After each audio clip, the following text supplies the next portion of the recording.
Chapter 19. We crept out into a cool, windy night. The swirling wind ruffled my feathers.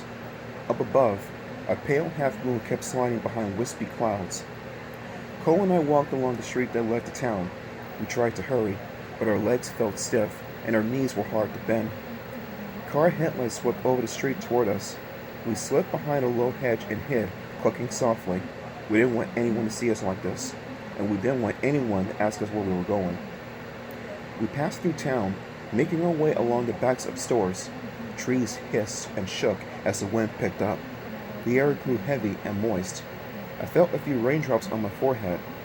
A sweet aroma made me take a deep breath. It came from the bakery. I realized that Mrs. Wagner must be baking donuts for tomorrow morning. A sad cry escaped my beak. Would I ever be able to taste a donut again, or would I spend the rest of my life pecking my food off the ground? Cole and I turned onto the dirt path that led to Vanessa's old farmhouse. The night grew darker and colder as soon as we moved away from town.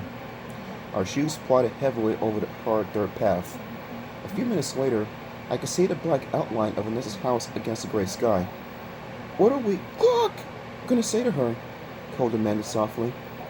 I brushed a raindrop off my eyebrow. My hand felt rough and scratchy, my fingers hard as bone. "I'm going to tell her how sorry we are," I replied. "I'm going to tell her we didn't mean to knock over her groceries, that it was all a big accident, and we're sorry we didn't stay and help her pick them up." We stepped up to Vanessa's wooden fence. The gate had been left open. It banged in the wind.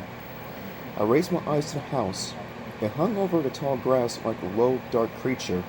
No lights on anywhere. Has she already gone to sleep? I don't think she's home," Cole whispered. "Of course she's home," I replied sharply.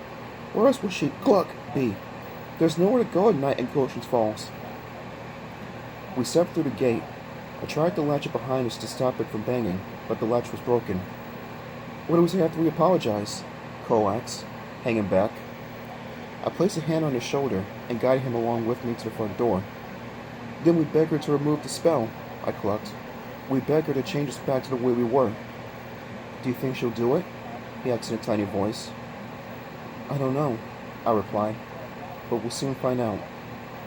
I knocked on the front door.